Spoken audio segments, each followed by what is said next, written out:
ओम शांति।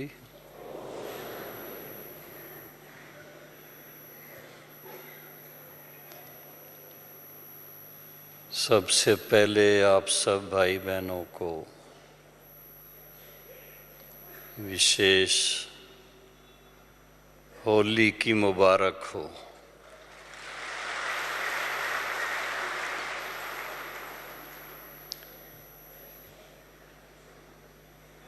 आज शाम को हम सब किससे मिलेंगे?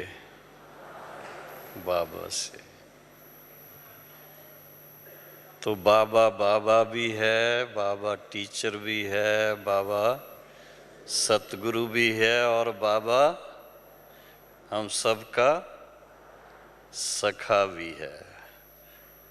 तो सखा के रूप में बाबा के साथ होली खेलेंगे।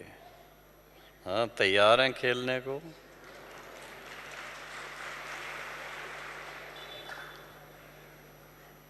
मैं यही सोच रहा था, होली पर जो भाई बहनें आए हैं तो ये तो सचमुच बाबा के सखा जरूर सतयुग में बनेंगे।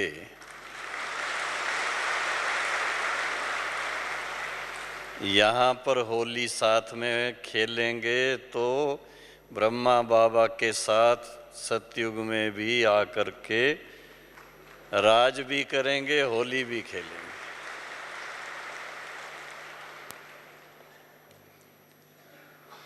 आज का इस क्लास का जो विषय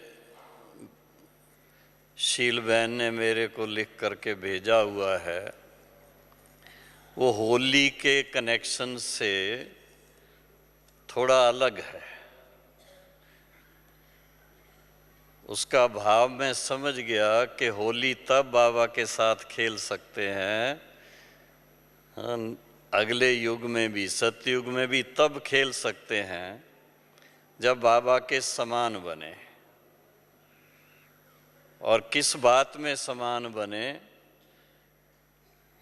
एक तो शब्द लिखा हुआ है जो कि ऐसी सेवा करें जिससे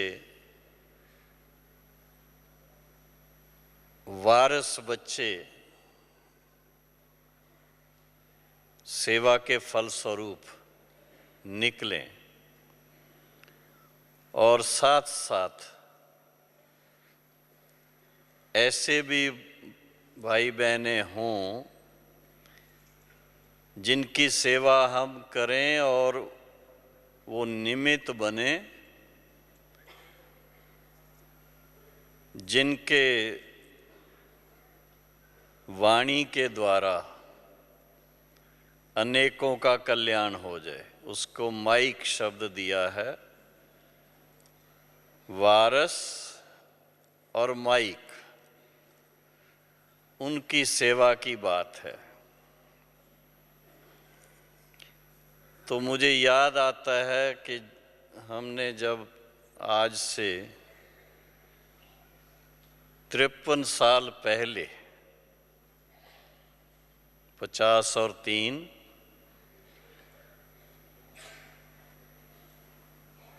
1959 में ईश्वरी ज्ञान लिया था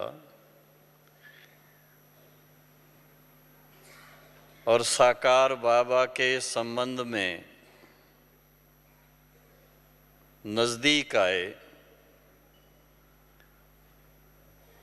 तो बाबा हर एक बच्चे की नब्ज देखते थे। ये बच्चे किस योग्य हैं, इनके द्वारा क्या सेवा हो सकती है। तो शुरू में बाबा को मैंने एक पत्र लिखा और उस पत्र में बाबा को लिखा कि मेरी फोटोग्राफी हॉबी है। उसके साथ में और भी 2-3 बातें हॉबी के बारे में। तो बाबा ने बड़े प्यार से जवाब लिखा, बच्चे सर्विसेबल बच्चों की एक ही हॉबी होनी चाहिए, सर्विस, सर्विस एंड सर्विस। दूसरी कोई हॉबी की बात नहीं। बाबा का वो पत्र श्रीमत के रूप में उसको लिया। जो कैमरा मेरे पास मैं विदेश से लेके आया था, वो अपने एक दोस्त को जितने में लाया उतने में उसको दे दिया। उस समय ये ख्याल में नहीं आया कि कैमरे से भी काफ़ी सेवा होती है। और आजकल तो मैं देखता हूँ हर एक के हाथ में कैमरा है, मोबाइल में कैमरा है, जब देखो उठा करके फोटो निकालने लगते।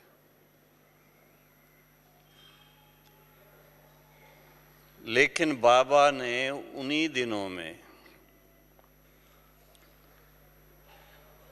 एक विशेष बात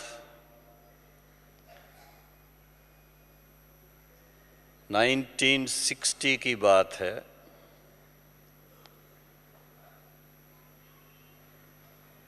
सोमनाथ मंदिर रेनोवेट होकर के तैयार हुआ था। हाँ, सभी को पता है सोमनाथ मंदिर कहाँ है? प्रभास पाटन, गुजरात में, समुंदर के किनारे है। तो उसका उद्घाटन पंडित जवाहरलाल नेहरू ने करना था। फरवरी 60 की बात है। मैं नेवी में सर्विस करता था। तो बाबा ने पूछा, बच्चे तुम सर्विस के लिए सोमनाथ जा सकते हो? तो मैंने कहा बाबा मैं छुट्टियां ले लेता हूँ। 1 हफ्ते की छुट्टी ली और बाबा ने साथ में एक बुजुर्ग भाई, रामचंद्र नाम उनका, जो वहीं के रहने वाले थे, बॉम्बे में उनका कारोबार था, तो उनको साथ में भेजा। और पंडित जवाहरलाल नेहरू के लिए एक रियल गीता की किताब बाबा ने दी और साथ में ड्राई फ्रूट का बड़ा बॉक्स, कि वहाँ जाकर के सेवा करनी है और पंडित जी को ये देना है। बाबा को बच्चों को सेवा करना सिखाने का तरीका था, जैसे किसी को तैरना सिखाना हो ना, तो उसको स्विमिंग पूल में फेंक दो,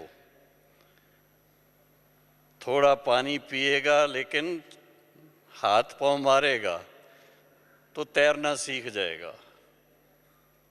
इसी तरह से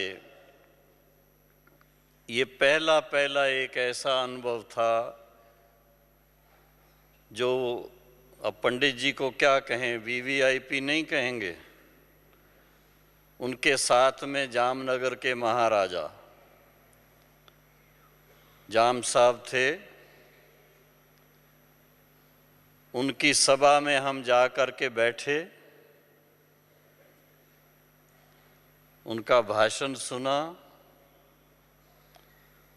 उन दिनों में इतनी सिक्योरिटी वगैरह की बातें नहीं होती थी। कार्यक्रम जब पूरा हुआ तो रामचंद्र जी और हम दोनों पंडित जी के पास स्टेज में चले गए, स्टेज पर, और उनको जाकर के रियल गीता की पुस्तक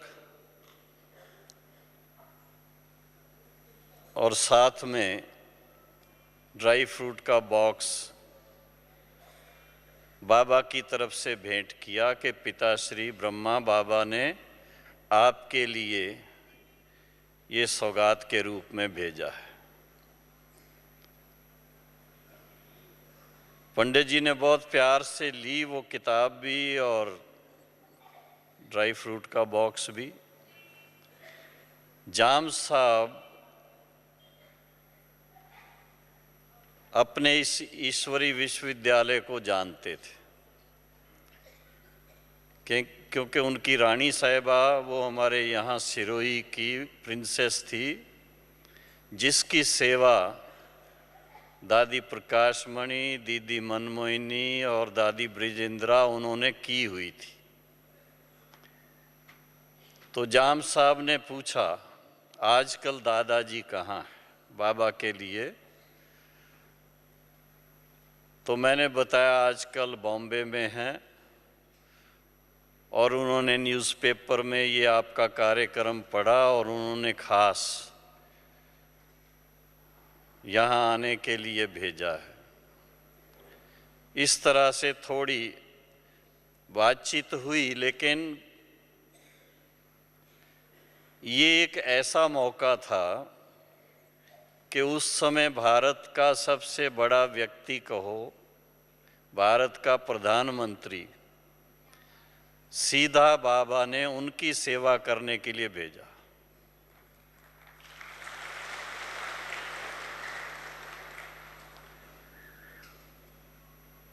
और इसी तरह से ड्रामा अनुसार जो बहन परिचय दे रही थी, शील बहन, तो उसमें यूएन की बात आई। दादी जी प्रकाशमणि जी के नाम पर यूएन से निमंत्रण आया 1982 में। सारे वर्ल्ड के एनजीओज की कॉन्फ्रेंस बुलाई थी उन्होंने, नॉन गवर्नमेंटल ऑर्गेनाइजेशंस की, उनके हेड्स की। 150 ऑर्गेनाइजेशंस के हेड्स उसमें पार्टिसिपेट कर रहे थे और दादी जी को रिप्रेजेंट करने के लिए यज्ञ की तरफ से मुझे पहली बार विदेश जाने का मौका मिला। दिल्ली से न्यूयॉर्क तक 24 घंटे में जाकर पहुंचे। जिस दिन पहुंचे उसी दिन ही एनजीओज का रिसेप्शन सेक्रेटरी जनरल की तरफ से रखा हुआ था। हमारी मोहिनी बहन जो न्यूयॉर्क में, और उनके साथ में गायत्री बहन, डॉक्टर कला बहन, वो लेने के लिए भी आई मुझे एयरपोर्ट पे और साथ में लेके चली और कहने लगी कि हमारे पास आधा घंटा टाइम है, चाय भी पीनी है आपने, नहा धो करके तैयार भी होना है क्योंकि रिसेप्शन शाम को 6:30 बजे है। तैयार हो कर के और हम रिसेप्शन में टाइम पर पहुंच गए। सबसे पहले, क्योंकि ये जो कॉन्फ्रेंस थी ये सेकेंड स्पेशल सेशन ऑन डिसआर्मामेंट उसके ऊपर थी, तो जो असिस्टेंट सेक्रेटरी जनरल उनके लिए निमित्त थे वो उस समय वहाँ पहले उन्होंने रिसीव किया, उसके बाद सेक्रेटरी जनरल ने रिसीव किया। उनके लिए बाबा की तरफ से संदेश लेकर के गए थे। बाबा ने खास संदेश दिया था सेक्रेटरी जनरल को और वो फिर हमने उनको भी दिया और प्रिंट करवा करके अन्य लोगों को भी दिया था। उस संदेश का भाव था कि ये जितने वेपन्स हैं, मिसाइल्स हैं, ये अपने आप नहीं चलेंगी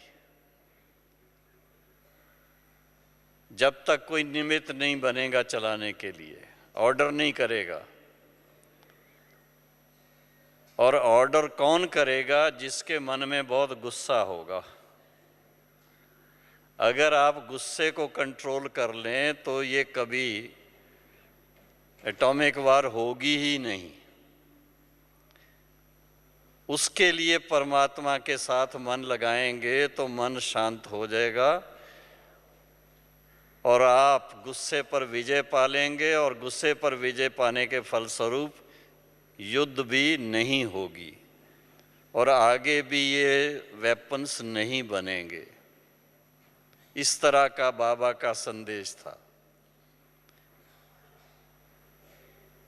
तो वो उनको दिया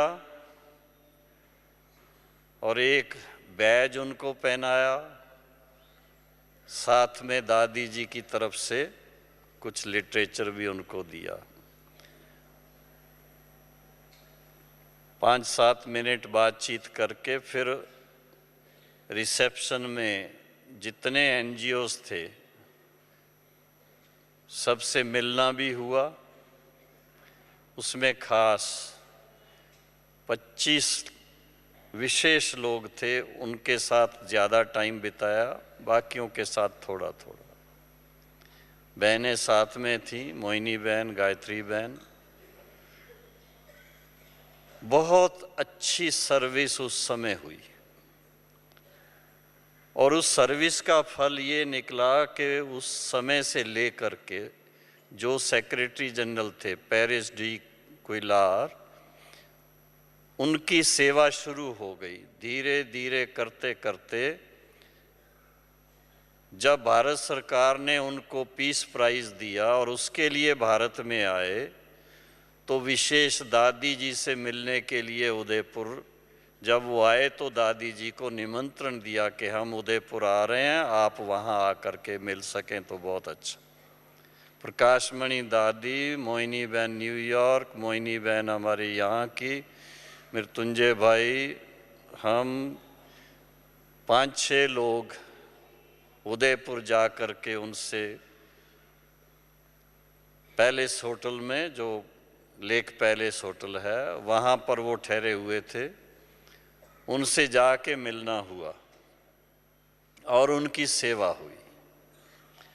1.5 घंटा उनके साथ बैठ कर के बड़ी अच्छी रूह रूहान, और जो यहाँ से हम सौगात ले गए थे उनके लिए, दादी जी ने उनको शॉल पहनाई, सौगात दी और प्रसाद भी ले गए थे, वो भी खिलाया।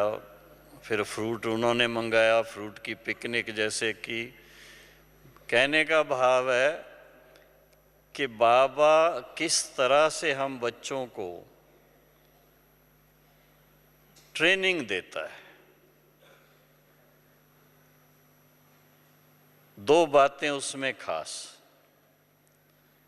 कि एक तो आप जब किसी की सेवा करते हैं वीआईपीज़ की, पहली बात है कि उनसे कुछ प्राप्ति करने के संकल्प से मत जाइए उनके पास, उनको देने के लिए जाना है। और वो चीज़ आप उनको देने जा रहे हैं जो इस संसार में किसी के पास नहीं है। सबसे अमूल्य चीज़ आपके पास है। ईश्वरीय ज्ञान जो है वो सिवाय ब्राह्मणों के किसी के पास नहीं है।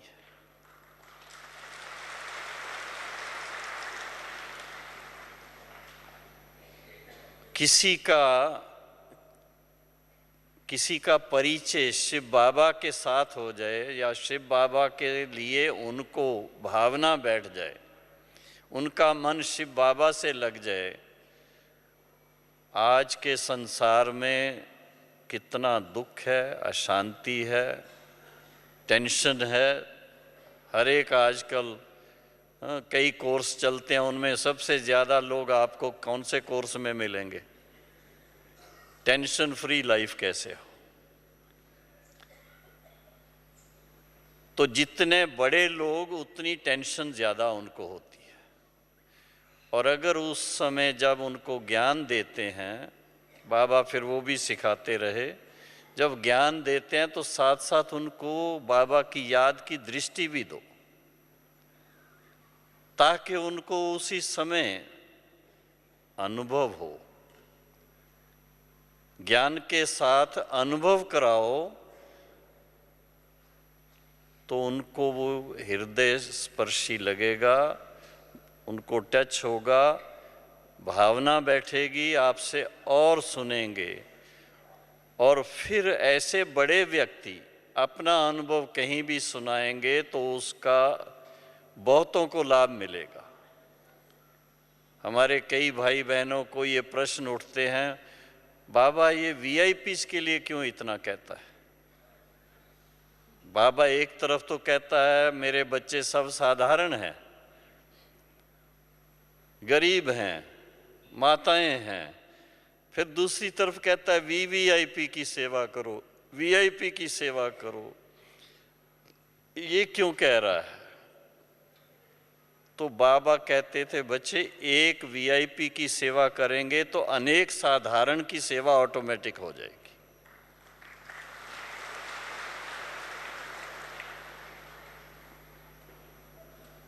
तो इस तरह से बाबा ने पहले क्योंकि हमें कोर्स कराने का बड़ा शौक था, बाबा को लिखते थे, बाबा आज इसको कोर्स कराया, दूसरे दिन किसी और को भी कराया, वो भी बाबा को लिखा। तो बाबा बहुत प्यार से जवाब देते थे, बच्चे ये बहुत अच्छी बात है कोर्स कराया, लेकिन इसके साथ साथ और भी सेवा करनी है। तो उसमें बाबा ने खास 2-3 बातें, एक तो वीआईपीज़ की सेवा, दूसरी विदेश से भाई बहनें आते हैं, भारत विजिट करने आते हैं, तो बाबा कहते थे, बॉम्बे में हम रहते थे तो बॉम्बे में बड़े बड़े बोर्ड लगाओ, सृष्टि चक्र का चित्र उस पे लगाओ, ताकि आने वालों को एक नई चीज़ देखने को मिले, नई आकर्षण हो, और वो उस आकर्षण के फलस्वरूप ज्ञान समझने के लिए तैयार हो।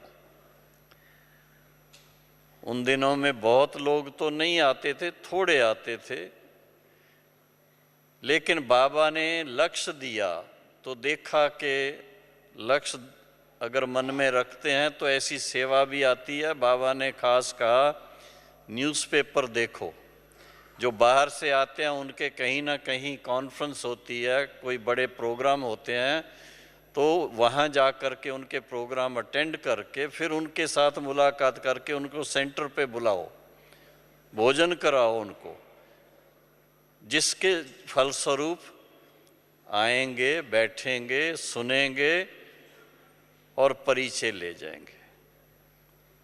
इस तरह के जो लक्ष्य बाबा ने दिए, प्रैक्टिकल देखा। बॉम्बे में भी ये सेवा हुई, कुछ ऐसे संस्थाओं के प्रेसिडेंट वगैरह वो सेंटर पे आए, और एक फ्लोटिंग यूनिवर्सिटी थी। फ्लोटिंग यूनिवर्सिटी माना एक जहाज़ था जिसमें 500 स्टूडेंट थे और उनके लगभग 30 प्रोफेसर थे।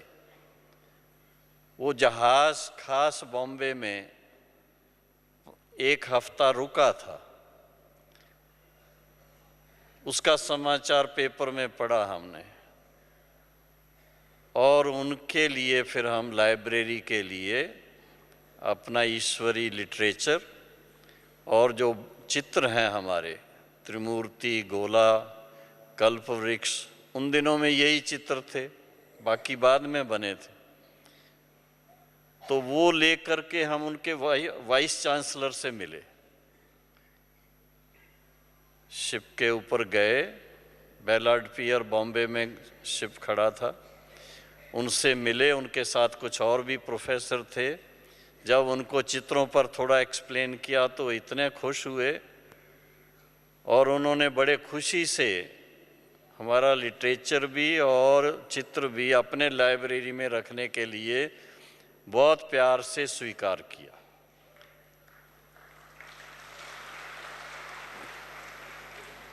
इसी तरह से दिल्ली में एक कॉन्फ्रेंस थी, वो थी साइंटिफिक योगा कॉन्फ्रेंस। उसमें लगभग 1000 बड़े बड़े डॉक्टर और भी कई लोग आए हुए थे। उनमें एक ऐसा डॉक्टर था जिसने एक LSD करके एक ड्रग है, उसके ऊपर बहुत रिसर्च की हुई थी। तो उनको हमने निमंत्रण दिया, करोल बाग सेंटर पे आए। ऑलराउंडर दादी और हमारी पालू दादी यहाँ जो आबू रोड में हैं, बड़े प्यार से इन्होंने भोजन तैयार किया था और उनको भोजन कराया, उनके साथ बैठ कर के थोड़ी रूरवान की। उसके फलस्वरूप उन्होंने इनविटेशन दी, एक कॉन्फ्रेंस उन्होंने अमेरिका में करनी थी। उस कॉन्फ्रेंस का निमंत्रण जो मिला, उसके फलस्वरूप हमारे पहली जो डेलीगेशन भारत से विदेश गई, उस कॉन्फ्रेंस के निमंत्रण के फलस्वरूप जगदीश भाई, रमेश भाई और दादी प्रकाश मणि, रोजी बहन, शील इंदिरा दादी, ये सब खास उस कॉन्फ्रेंस के निमित्त गए और उसके बाद विदेश की बेहद की सेवा शुरू हुई।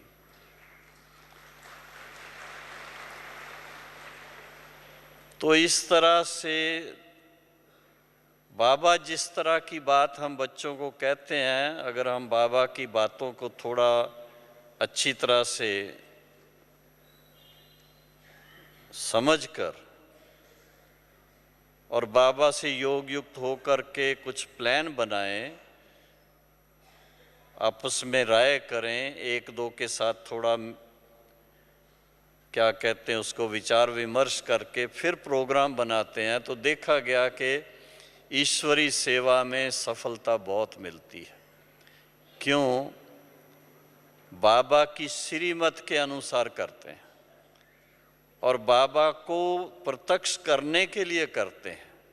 अपना स्वार्थ उसमें कोई नहीं है, अपने नाम के लिए नहीं, लेकिन बाबा को लोग पहचाने, बाबा के साथ योग युक्त हों और उनकी जो रोज़ की डे टू डे प्रॉब्लम्स हैं उसको वो ठीक से सॉल्व कर सकें, अपने जीवन में शांति का अनुभव कर सकें, अपने परिवार के अंदर सुख से रह सकें, बच्चों को अच्छे रास्ते पर ला सकें। नहीं तो सभी को अनुभव है आज का युग सबको किस तरफ लिए जा रहा है, बड़े लोग किधर जा रहे हैं, बच्चे कहाँ जा रहे हैं, सभी को पता है। तो बाबा की जो श्रीमत, आज की मुरली आपने सुनी सुबह को, वो मुरली उन्हीं दिनों की है। आज की सारी मुरली में बाबा ने सेवा के प्लान ही दिए हुए थे, प्रदर्शनी के बारे में, प्रोजेक्टर के बारे में। दादी प्रकाश मणि बॉम्बे में थी तो उस समय हम लोग बहुत अच्छे अच्छे लोगों को, किनको व्यक्तिगत, किन्हीं को थोड़ा छोटे प्रोग्राम करके, प्रोजेक्टर के द्वारा, स्लाइड्स के द्वारा भी उनकी सेवा करके, जैसे बाबा चाहते थे बड़ों की सेवा करो तो अनेकों का कल्याण हो जाए, ऐसी सेवा करने के फलस्वरूप बाबा ने कुछ और भी अनुभव कराए थे। स्वामी चिन्मयानंद के भाषण होते थे बॉम्बे में, बहुत मशहूर ग्राउंड थी, ओवल ग्राउंड कहते हैं उसको। 25,000 20,000 लोग आकर के उनका भाषण सुनते थे। बाबा उन दिनों में बॉम्बे में थे, 1963 की बात है ये। तो बाबा ने मुझे कहा, बच्चे तुम जाओ इनका भाषण सुनो, नोट्स लेके आओ और आके बाबा को सुनाओ। तो रोज़ भाषण सुनने में जाता था, शाम के टाइम होता था उनका 6:30 बजे से,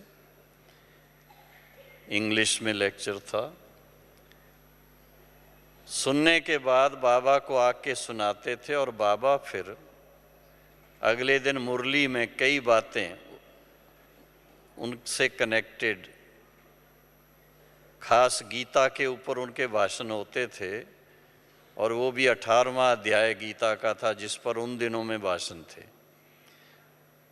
तो बाबा उसमें से, उनके भाषण में से क्वेश्चंस निकाल करके मुझे देते थे। संडे के दिन उनके आश्रम में जा करके उनसे वो क्वेश्चंस पूछने के।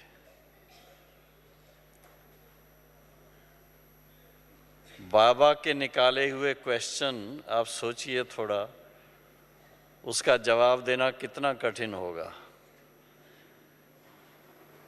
तो जब वो आंसर देते थे, ऐसा नहीं कि ऐसे ही छोड़ दें। किसी दिन, किसी एक रविवार को 6 क्वेश्चन थे बाबा ने दिए, दूसरी बार भी 6 थे, और तीसरे संडे के दिन 12 क्वेश्चन बाबा ने निकाल के दिए। तो थोड़ा वो ह्यूमरस तो थे, रमणीक थे।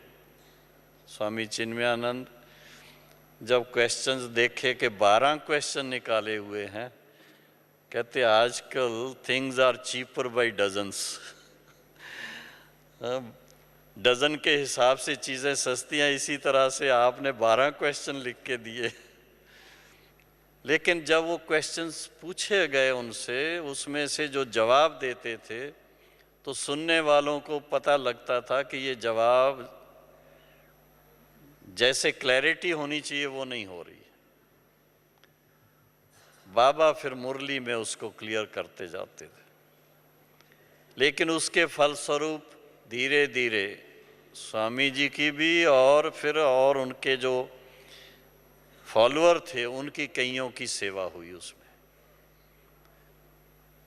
तो बाबा को प्रत्यक्ष करने के लिए, शिव बाबा को प्रत्यक्ष करने के लिए ऐसे भिन्न भिन्न वर्ग के जो वीआईपीज हैं उनके संपर्क में आना, उनके साथ थोड़ी फ्रेंडशिप करना, फिर उनकी सेवा करना। बाबा ये चाहते थे कि वो किसी तरीके से ज्ञान को ठीक से जाने और फिर हो सके तो बाबा के सन्मुख भी आए, मिलन हो।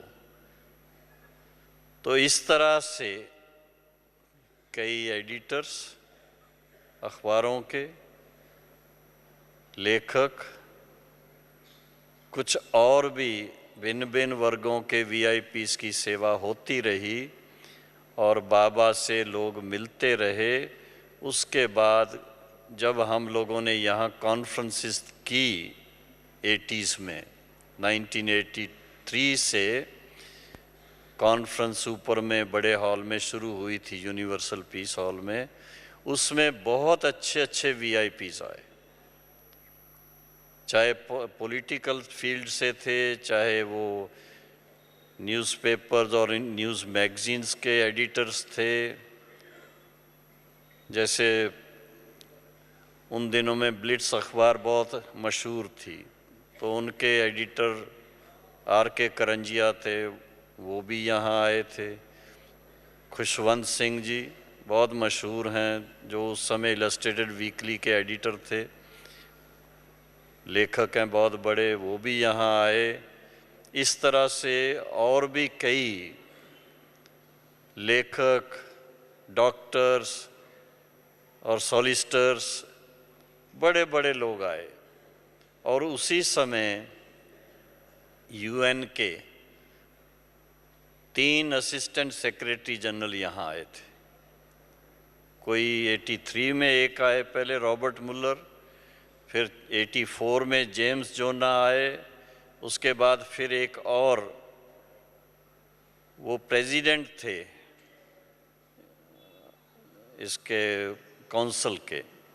तो इस तरह से बेहद की सेवा के लिए बाबा चाहते थे ऐसे टॉप के वीआईपीस अगर आएंगे तो अपने भारत के उसमें प्राइम मिनिस्टर भी आए, दूसरे मंत्री भी आए, बहुत अच्छी सेवा हुई है। और आज फिर से बाबा के तरफ से कहो, बहनों की तरफ से ये टॉपिक आई है। उसका कारण क्या है? बाबा ने विशेष, अभी हम तीनों भाई जब बाबा से पिछली बार मिले थे तो बाबा से एक थोड़ा लक्ष्य पूछा था कि इस वर्ष के लिए हम लोग सेवा का क्या लक्ष्य रखें। तो बाबा ने कहा कि देखो, ये मेगा प्रोग्राम, प्लेटिनम जुबली के बड़े प्रोग्राम अब ये बहुत किए। अब जो संपर्क में इतने लोग आए हैं, उनके संपर्क के कारण उनकी स्टेज पर जा कर के भाई बहनें अगर सेवा करेंगे वो बहुत अच्छा होगा। तो इस तरह से इस वर्ष के लिए जो बाबा ने लक्ष्य दिया है, अब उसको सामने रखते हुए, और ये जितने अभी तक सेवा हुई है हर एक वर्ग की, उस वर्ग की सेवा के फलस्वरूप वीआईपीस के सेवा के फलस्वरूप उनके निमंत्रण से अब जा कर के अगर सेवा करेंगे तो अनेकों का कल्याण होगा और बाबा का संदेश 1 साल के अंदर सबको मिल जाएगा। ओम शांति। और इसके लिए बाबा ने खास हम बच्चों को सूक्ष्म सेवा का भी लक्ष्य दिया है। बाबा का खास इशारा है कि हम बाबा की याद के फलस्वरूप सारे विश्व की आत्माओं को अपने पर कंपन दें। और ऐसे पहले भी कई एक्सपेरिमेंट किए हुए हैं। जब भी बठिया सेंटरों पर करते हैं तो अपने आप भाई बहनें आते हैं सेंटरों पर, इंक्वायरी करते हैं और उसके बाद कोर्स करना शुरू कर देते हैं। तो इस तरह से वीआईपीस के लिए भी, आम भाई बहनों के लिए भी, और फिर और कई बातें हैं जो बाबा कहता प्रकृति को भी पावन बनाना है, उसके लिए भी जितना हो सके अपने संकल्पों को इकोनॉमाइज करके बाबा के साथ मन लगा के इस संसार में पवित्रता के वाइब्रेशन, शांति के वाइब्रेशन, स्नेह के वाइब्रेशन फैलाते रहें, तो जिससे वायुमंडल के अंदर चेंज आ जाए और विश्व का परिवर्तन हो करके सतयुगी संसार की स्थापना हो जाए। ओम शांति।